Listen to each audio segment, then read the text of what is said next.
On November 4th and 5th, Ozark County received more than 12 inches of rain. It was enough to force Ozark County first responders to drive into other counties and then back to respond to calls.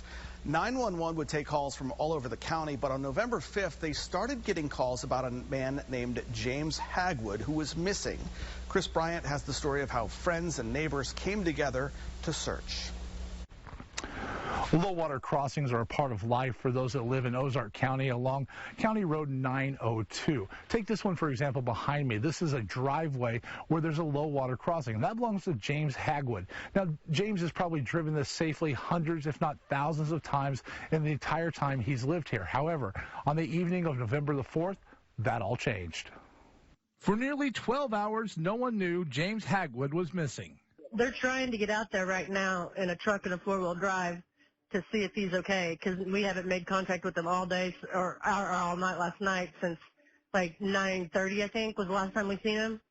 And he was supposed to go to the hospital today to see his wife. He didn't show up to go to that. For his wife, Bonnie, Justin had called and said he still hadn't found him, and so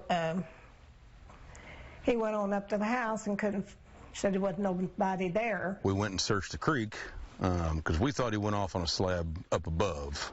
She knew just where they should be looking. I said, I think he'd be down this way right here by the creek.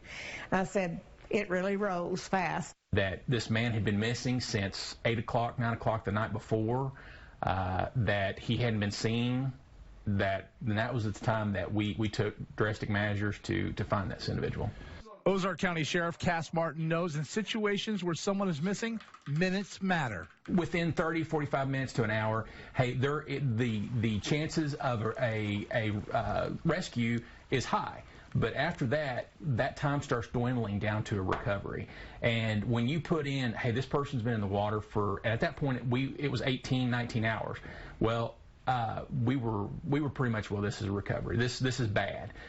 It was then that neighbor Justin Burnett made an offer to Bonnie Hagewood. He said, do you want me to go look now down there? And I said, yes, if you would, please. And so I took off walking down the creek.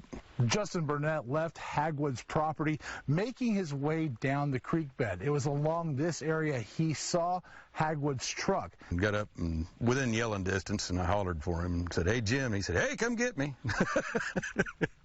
He was laying outside of his truck. Hey, I've got an elderly person that's been washed down a creek. I don't like Burnett and his son Cade would help carry Hagewood out of the creek. I just think it's amazing he's alive. You know, I don't think anybody could survive this. He was meant to be alive, and somehow he did. I don't know. For the young man who helped his dad search for Mr. Hagewood, he knows Hagewood's story is far from over. I think that he has a purpose, just like Dad said. He has a purpose of being here, and there's something else he's got to do. The chances were not in his favor, but he lived, and he's alive to tell the tale. That's extraordinary. The Burnetts don't consider themselves heroes, but just willing to help a neighbor in need. For James and Bonnie, who've been married for 47 years, they know that tomorrow is never given and realize they have gotten a second chance. It's just how lucky we are.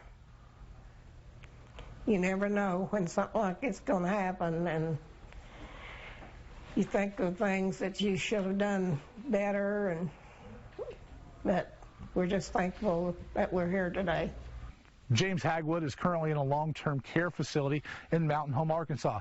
He, along with his wife, Bonnie, are hopeful he can return home before the 1st of December. In Ozark County, Chris Bryant, KY3 News.